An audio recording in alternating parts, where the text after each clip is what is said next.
Imagine this. You're in the lunch line at school, and you spot them.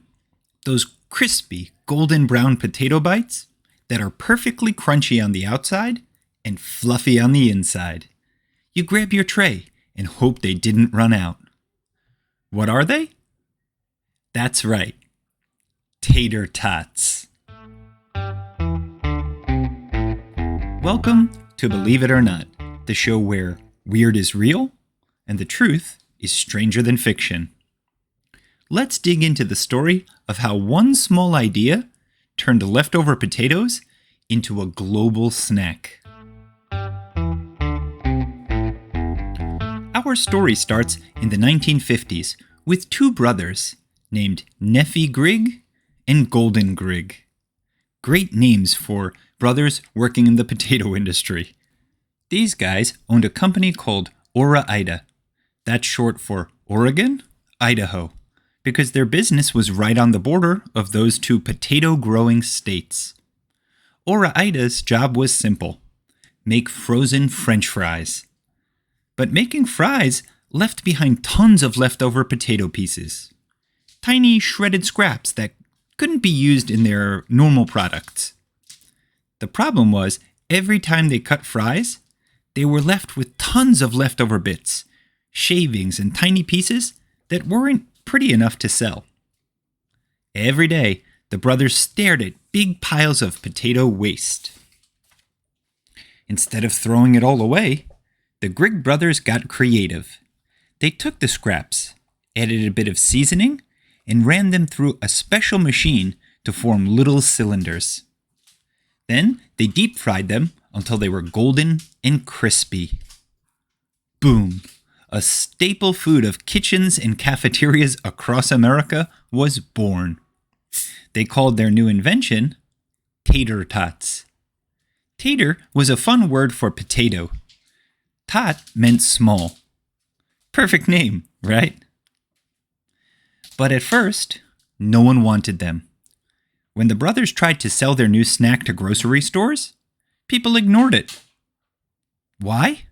They thought it was too cheap. Customers didn't think something so inexpensive could taste good. So, the Griggs made a clever move. They raised the price. Believe it or not, once tater tots cost more, people started buying them. And they loved them. By the 1960s, tater tots were a hit all across America. Now here are some fun facts about tater tots.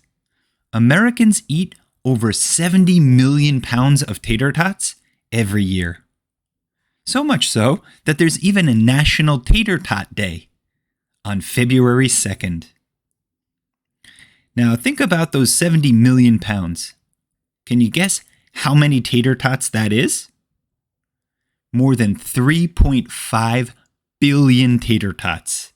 That's enough to circle the Earth twice. Now, we know these delicious treats as tater tots, but in some school cafeterias, they go by other names, like potato gems or crispy crowns. And guess what? Even though they were invented more than 70 years ago, tater tots are still one of Ora-Ida's best-selling products. All from a pile of potato scraps. So next time you grab a handful of tots, remember, you're munching on a food that was invented by accident and almost thrown away. So what do you think? Would you have thought to turn food scraps into something new? Also, can you think of any other foods that were made by accident? And finally, how do you feel about eating leftovers if they're made into something tasty? And here's a fun challenge to think of with your friends, family, or even the cafeteria lunch lady. If you could invent a brand new snack using your favorite food scraps, what would it be called? And what would it taste like? I, for one, always wanted to have a snack called apple skins. It would be the peels of red, green, yellow, golden apples all mixed up in a bag. Sort of like beef jerky, but for apples. Maybe apple jerky? Let me know. What creative and delicious snack could you come up with? And that's it for today's story. From trash to tasty treasure, Tater Tots prove that a little creativity can go a long way. But we're not done yet. Next time on Believe It or Not, meet the man who learned how to throw a javelin by watching YouTube and became a world champion.